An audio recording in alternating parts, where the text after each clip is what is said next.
Smart Invest vous est présenté par eToro, la force du trading social.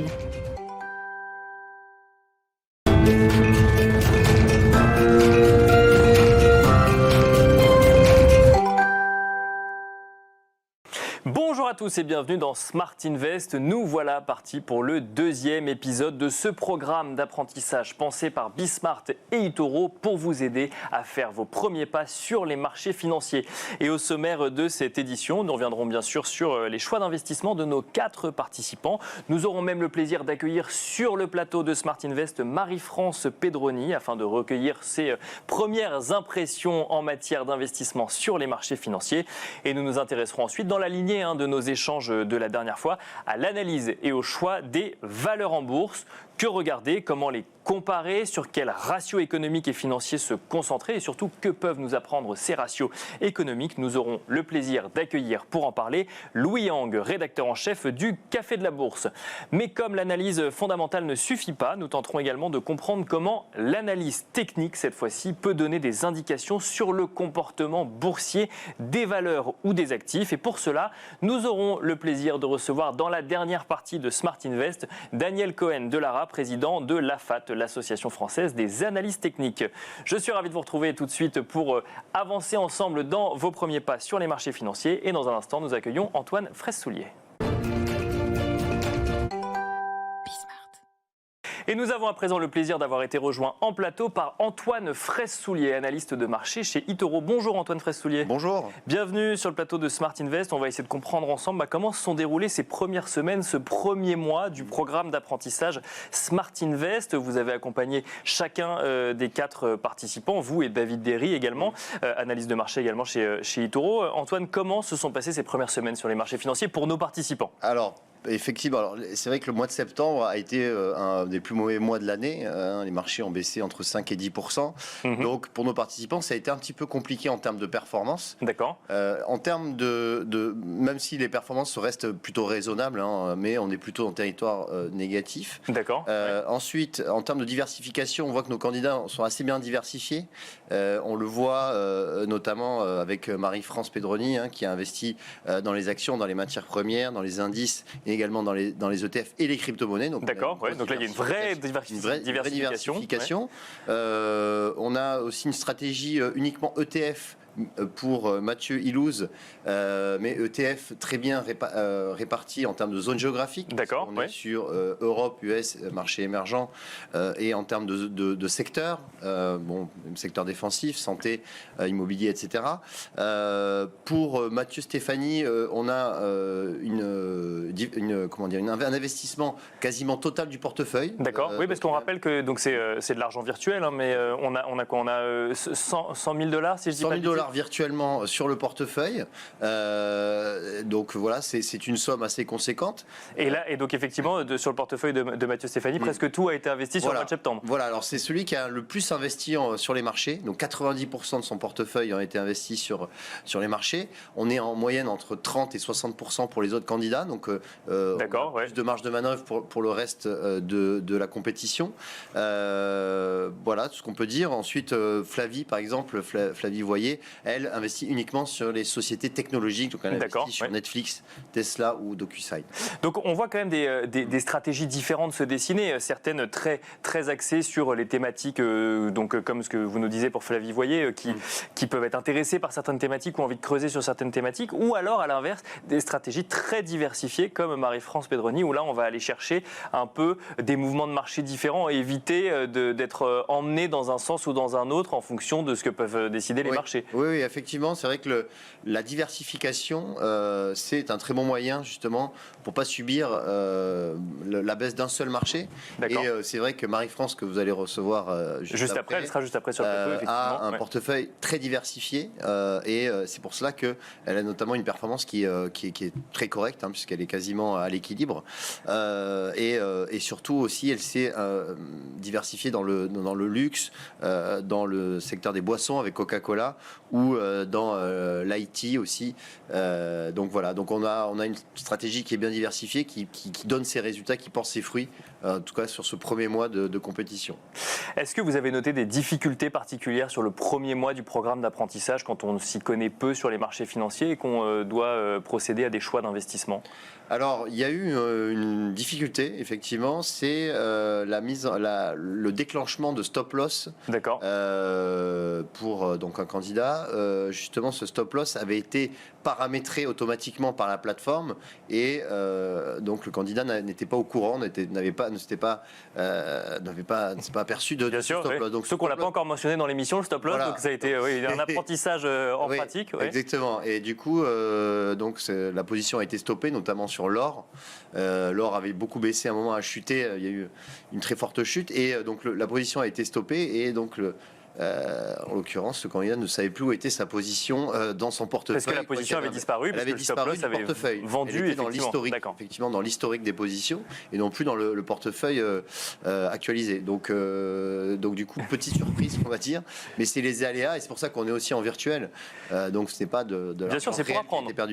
C'est pour apprendre et ça nous donne effectivement l'occasion de se dire qu'il faut traiter ce sujet du stop loss effectivement pour comprendre effectivement comment ça fonctionne. Merci beaucoup Antoine Fraisse-Soulier. On se retrouve le mois prochain sur le plateau de Smart Invest, mais également sur un certain nombre de formats digitaux. D'ici là, je rappelle que vous êtes analyste de marché chez eToro. Et quant à nous, on se retrouve tout de suite. Et nous continuons à suivre ensemble le programme d'apprentissage donc des différents participants. Nous avons à présent le plaisir d'avoir été rejoints sur le plateau de Smart Invest par Marie-France Pedroni, experte comptable et fondatrice de la plateforme Bobby. Bonjour Marie-France Pedroni. Bonjour Nicolas. Vous faites partie donc des 4 participants au programme d'apprentissage que nous avons mis en place. Est-ce que vous pouvez nous faire un petit retour d'expérience de ces premières semaines avec vos choix d'investissement sur les marchés financiers, votre appréhension finalement des marchés financiers ? Alors déjà, dans un premier temps, je voulais appréhender la plateforme. Elle m'a fait un petit caprice, l'histoire des stop-loss. C'était donc vous, c'est ça ? Oui. Donc en fait, j'ai voulu acheter des matières premières et en fait, la plateforme avait paramétré de façon automatique le stop-loss. D'accord. Et c'est vrai qu'il fallait le retirer et du coup, donc j'ai vendu prématurément l'or et le sucre qui avaient fait une forte automatiquement chute, finalement de façon automatique. Donc j'ai cherché partout où était ma ligne.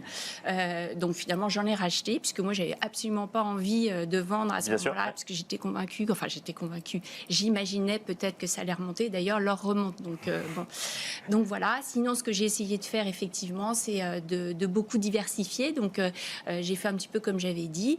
Effectivement, j'ai pris du Hermès. Donc là, c'est vraiment la valeur qui à mon sens, va attendre longtemps avant d'avoir des chaos. J'ai pris aussi du Coca-Cola. J'ai pris aussi de l'ETF. Une valeur en fait qui rassemble beaucoup d'autres valeurs. Bien sûr, comme ça stabilise aussi. Donc je reviens pas sur les matières premières. J'ai pris aussi de l'Ethereum. Donc un choix de vraiment diversifié finalement sur toutes les classes d'actifs. D'accord. Exactement. Oui. Et en fait, je n'en ai pris que 10. Donc j'ai investi 70% de mon portefeuille. Je pense pas que j'investirai les 30% de façon spontanée. Ça sera uniquement si vraiment je vois qu'il y a quelque chose qu'il faut faire dans l'urgence, on va dire. Et donc je n'ai investi que 10 valeurs. Je considère qu'en fait, pour les suivre correctement, il ne faut pas en avoir de trop. D'accord. 10, c'est bien. Je me suis créé des listes de favoris. Donc, encore une fois, je crée une plateforme. Donc, mon objectif, c'était aussi de découvrir tout ce que plateforme avait mis à notre disposition. Donc, j'ai créé des listes de favoris. J'ai mis, bien évidemment, je les ai classés. Je vais les faire tous les mois. Et donc, là, j'ai déjà mis mes 10 favoris, en fait, que j'avais investis. J'en ai toute une autre, une liste sur lesquels vous attendez finalement avant de vous positionner. Exactement, je regarde. Après, j'ai une autre liste où en fait, c'est ceux que ça sera peut-être mes futurs investissements. Donc voilà, j'essaye encore une fois d'utiliser vraiment tous les atouts de cette plateforme. Pour conclure, Marie-France Pedroni, vous saviez ce que c'est qu'un stop loss avant d'être confronté au fonctionnement du stop loss ? J'en avais entendu parler à l'école, mais là, carrément, en fait, je pense qu'il faut peut-être mettre des warnings pour qu'on sache que quand on investit sur une matière première, c'est automatique. Et en tout cas, on en parlera dans cette émission parce que c'est effectivement un outil qui peut être utilisé lorsque l'on veut investir. Merci beaucoup Marie-France Pedroni. Je rappelle que vous êtes experte comptable et fondatrice de la plateforme Bobby. Et quant à nous, on se retrouve tout de suite. Et Et c'est parti à présent pour Markets Academy. Une question va nous animer aujourd'hui. Comment choisir et analyser ses premières valeurs lorsque l'on a décidé de se lancer sur les marchés financiers, mais que l'on fait face à de multiples actifs ou de multiples actions sur lesquelles on peut décider ou non d'investir une partie de son épargne. Pour répondre à cette question, nous avons le plaisir d'accueillir sur le plateau de Smart Invest Louis Yang, rédacteur en chef du Café de la Bourse. Bonjour Louis Yang. Bonjour Nicolas. Bienvenue sur le plateau de Smart Invest. C'est vrai qu'on peut être un peu perdu finalement quand on doit choisir entre différentes valeurs, où on achète les plus connus ou les actifs les plus connus ou celles qu'on nous a conseillées, ce qui n'est pas forcément la bonne stratégie, mais qui peut permettre de rassurer. Ou alors il y a une stratégie un peu plus sérieuse, une méthode un peu plus réfléchie que vous allez nous expliquer, qui s'appelle l'analyse fondamentale. Alors Louis Yang, qu'est-ce que c'est que l'analyse fondamentale ? Alors l'analyse fondamentale, ça consiste à évaluer une entreprise en fonction de ses fondamentaux. D'accord. Oui. Le nom l'indique. Les fondamentaux, c'est-à-dire le chiffre d'affaires. On va regarder si le chiffre d'affaires est en croissance. On va regarder l'endettement de la société. D'accord. On va regarder si elle fait des bénéfices. Mais aussi tout ce qui est hors financier, c'est-à-dire quelle est la position de la société sur son marché. Est-ce qu'elle a des avantages concurrentiels, etc.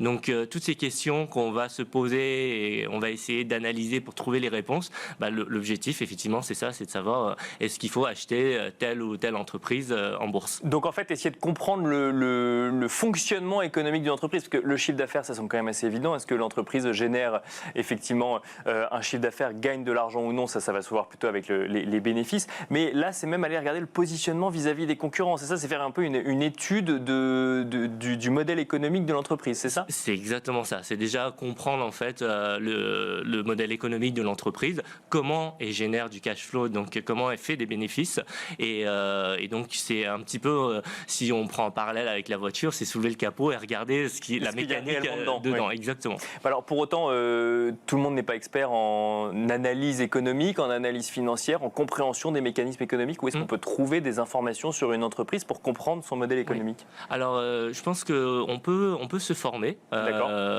et c'est pas aussi compliqué qu'on pourrait le penser. D'accord. Donc par rapport à comment trouver l'information, en fait, c'est assez simple. C'est-à-dire que toutes les sociétés cotées ont un site corporate. D'accord. Sur ce site corporate, on va dans l'espace investisseur. Et au sein de l'espace investisseur, on va avoir beaucoup de documents.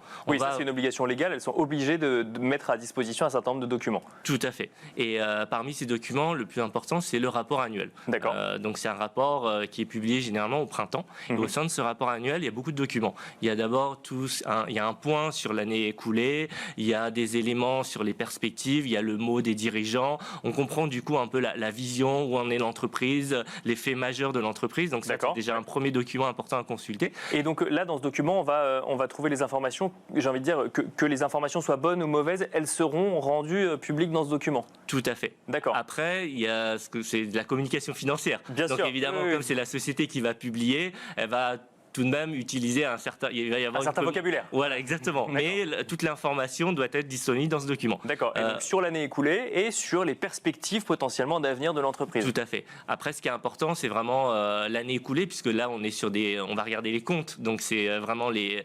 chiffres consolidés réels. Oui, là, c'est pas la théorie, c'est la pratique. Qu'est-ce qui s'est réellement passé? Exactement. Et là, évidemment, il y a deux documents majeurs. Il y a le bilan et il y a le compte de résultat. Après, il y a des annexes aussi.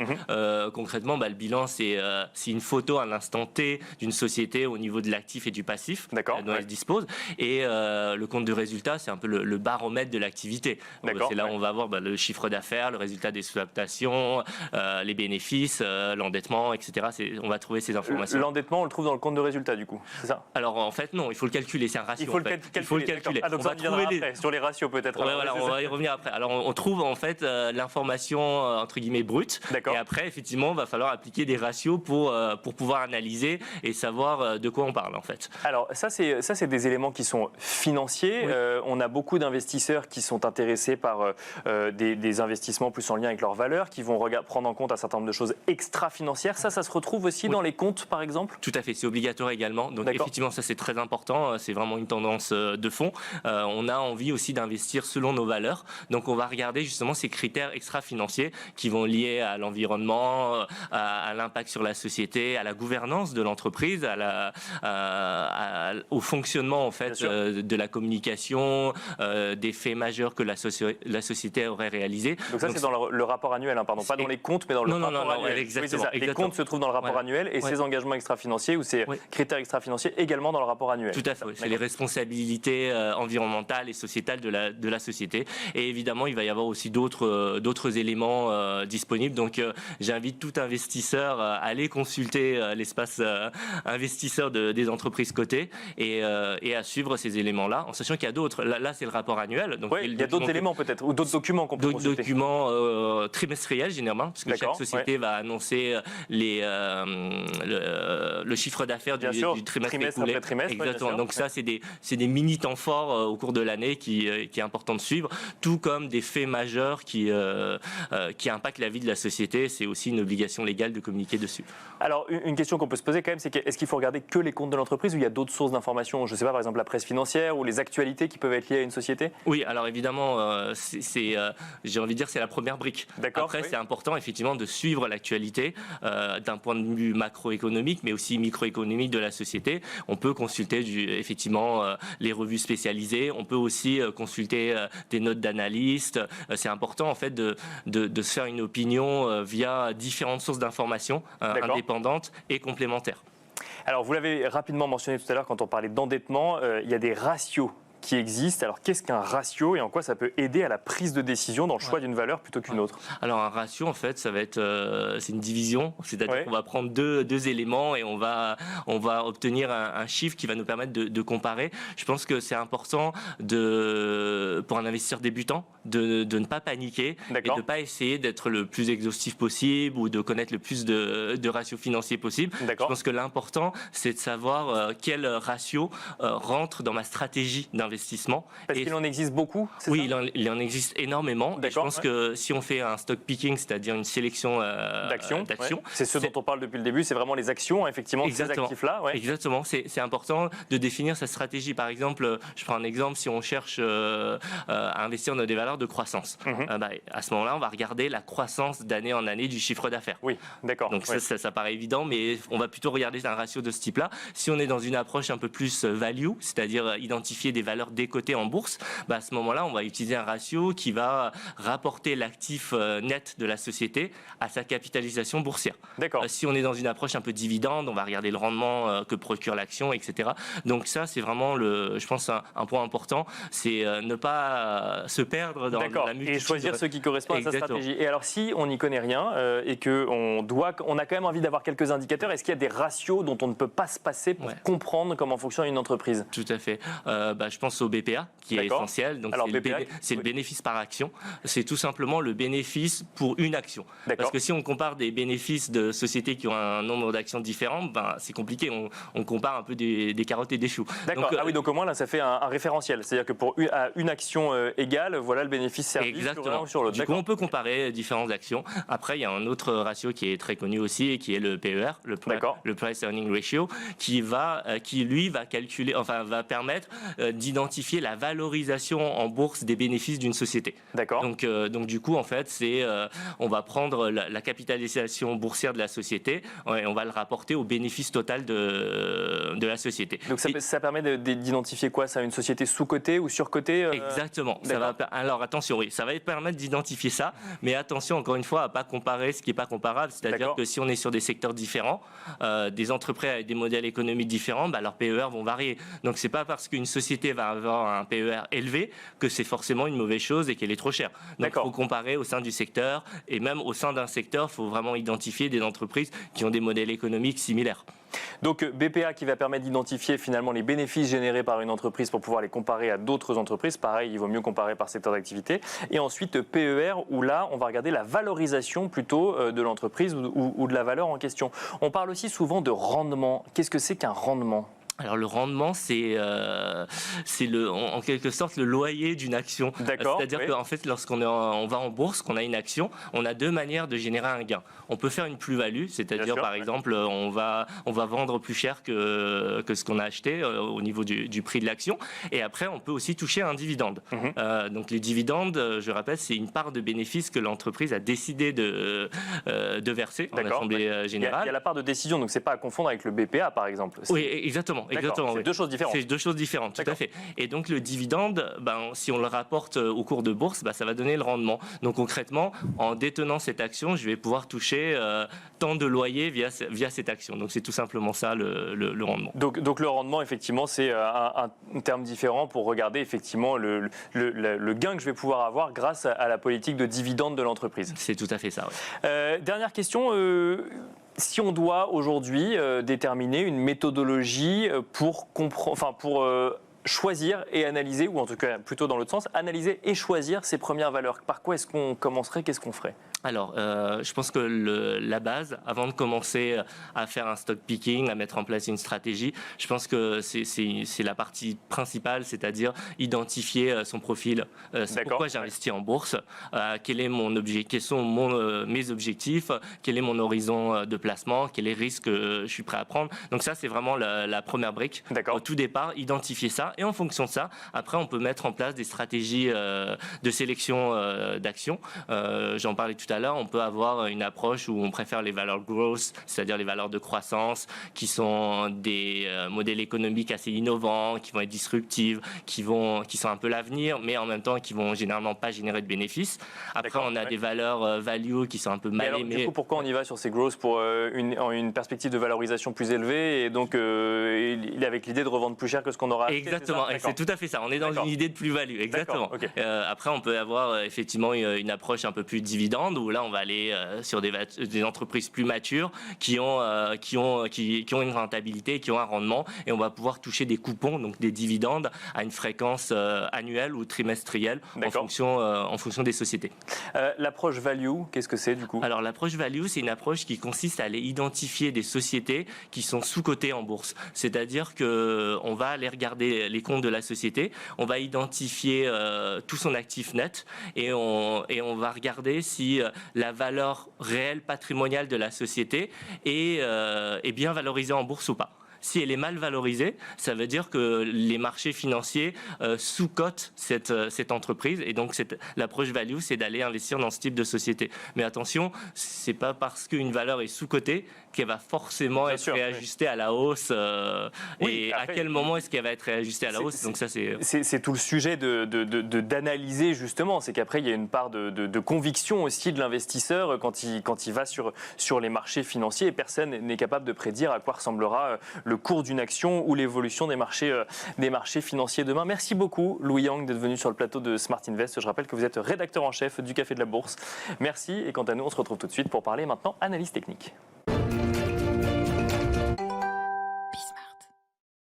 Et nous nous retrouvons à présent donc dans Tendance et Figure. Après avoir évoqué l'analyse fondamentale, nous allons maintenant nous intéresser à l'analyse technique dans le choix de ces valeurs. Et pour cela, nous avons le plaisir de recevoir sur le plateau de Smart Invest Daniel Cohen de Lara. Bonjour Daniel Cohen de Lara. Bonjour Nicolas. Bienvenue sur le plateau de Smart Invest. Vous êtes président de l'AFAT, l'Association française des analystes techniques, et vous êtes également associé chez Next Momentum. Une question, Daniel Cohen de Lara. On a entendu dans la partie précédente l'analyse fondamentale dans le choix des valeurs. Est-ce que l'analyse technique peut elle aussi permettre de faire son choix entre plusieurs valeurs? C'est un excellent outil. D'accord. Et c'est surtout pour les particuliers, les investisseurs particuliers, qui ont plus de difficultés à réunir toute l'information fondamentale pour faire leur choix. Le fait de travailler avec l'analyse technique, c'est-à-dire de suivre les tendances, de suivre les supports, les résistances, et avec la batterie d'outils dont dispose l'analyse technique depuis 120 ou 130 ans, eh bien, il y a tout à fait la possibilité pour les investisseurs de rentrer. Et en fait, je suis rentré moi-même comme ça dans l'investissement. D'accord, via l'analyse technique. J'ai découvert l'analyse technique en me posant des questions, comment j'investis. D'accord, oui. Et bien sûr, il y a des journaux qui sont des journaux de qualité, mais qui sont un peu insuffisants pour, à mon sens, pour se fonder une vraie conviction. L'important, si on investit, c'est d'avoir une vraie conviction, non pas parce qu'on aime le titre, mais parce qu'il y a des raisons objectives de penser que le titre est dans une évolution qui est favorable. Et l'analyse technique donne les outils aux particuliers, aux professionnels, pour justement se faire ses convictions sur des bases objectives. Donc si je vous suis, ça veut dire que ça vient en complément quand même d'une analyse fondamentale, ou ça peut vivre seul? Alors, oui. Les deux peuvent fonctionner ensemble. L'analyse technique, elle regarde en permanence le rapport de force entre les acheteurs et les vendeurs. D'accord, oui. Donc, sans se poser la question du chiffre d'affaires ou des bénéfices d'une entreprise, simplement le rapport de force entre les deux qui, eux, peuvent être influencés quelque part par différentes informations. C'est-à-dire qu'on dit que tout est dans les prix. C'est-à-dire que les résultats de l'analyse fondamentale, les résultats et les comportements des analystes fondamentaux et des fonds d'investissement qui travaillent essentiellement sur l'analyse fondamentale, c'est eux qui font les cours, et nous, on regarde comment ils réagissent. Et le travail en particulier sur les bougies, c'est très intéressant de regarder, on démarre une tendance, on vient consolider, on repart, même sur des bougies quotidiennes, on a beaucoup d'éléments, une bougie qui part très fort, et puis tout d'un coup, en milieu de journée, on se replie. Donc toute cette analyse technique reflète en fait le comportement psychologique des grosses mains. Et des investisseurs, donc des acheteurs et des vendeurs. Voilà. Et nous, on regarde en permanence le rapport de la bagarre. Le rapport de force. Le rapport de force. Et alors justement, on a abordé la dernière fois dans cette émission le sujet de la tendance. On imagine que tout le monde cherche une tendance haussière, on va y venir. Mais est-ce que investir sur une tendance baissière est toujours une erreur, Daniel Cohen de Lara? Alors, je dirais, en vous regardant dans les yeux, oui. D'accord. Alors, je vais expliquer quand même. Bien sûr, je vais expliquer mon raisonnement. Alors, si on est effectivement plus sur des investisseurs particuliers, des investisseurs qui travaillent, par exemple, sur un PEA, qui travaillent essentiellement, je parle essentiellement d'actions. D'accord. Ouais. Quand vous avez une action dont le cours baisse en permanence, donc qui est dans une tendance baissière, c'est que soit le marché lui-même il est très baissier, donc si le marché est très baissier, on prend un risque plus important en y investissant que si le marché il est haussier. Ou alors, qui est un cas également fréquent, c'est que l'entreprise a des problèmes. Elle peut avoir des problèmes de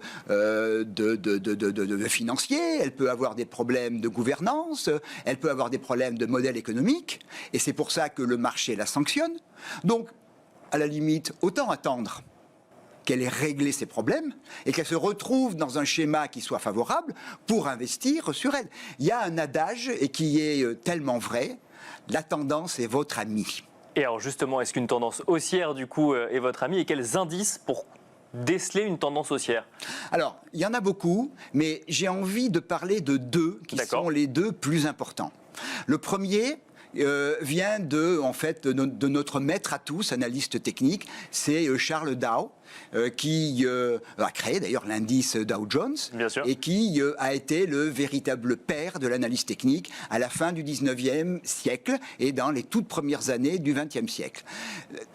Charles Dow a défini une tendance haussière lorsque, dans le mouvement des prix, on fait deux plus hauts successifs, plus hauts l'un que l'autre, et entre les deux plus hauts, on a un plus bas, et que le plus bas qui va suivre le deuxième plus haut sera plus haut aussi que le précédent. C'est qu'en permanence, on ne fait que monter. Même si à un moment donné, on a un repli, le repli se fait pour aller plus haut, et à chaque étape, le repli se fait pour aller plus haut. Donc ça, c'est vraiment la définition d'une tendance haussière. Alors ça, c'est le premier indice. Deuxième indice, rapidement, il nous reste quelques secondes. Ouais. Alors, c'est les moyennes mobiles. D'accord. Donc sur des démarrages de tendance, des moyennes plutôt courtes, 20 périodes, et après, au fur et à mesure où la tendance se met en place, des moyennes plus longues, 50, 100. Donc il faut des moyennes mobiles qui soient orientées à la hausse également, c'est ça? Il faut évidemment qu'elles soient elles-mêmes orientées à la hausse, jouent un peu le rôle de support. Merci beaucoup Daniel Cohen-Delara. Je rappelle que vous êtes président de l'AFAT, l'Association française des analystes techniques et associé chez Next Momentum. Merci à vous de nous avoir suivis. On vous rappelle que vous pouvez retrouver sur Bismart tous les formats dédiés à ce programme d'apprentissage et notamment les points clés à retenir pour chacun des formats en plateau qui vous sont proposés par Antoine et David de chez eToro qui encadrent ce programme d'apprentissage, mais aussi les choix des participants semaine après semaine. Et on se retrouve le mois prochain. Smart Invest vous a été présenté par eToro, la force du trading social.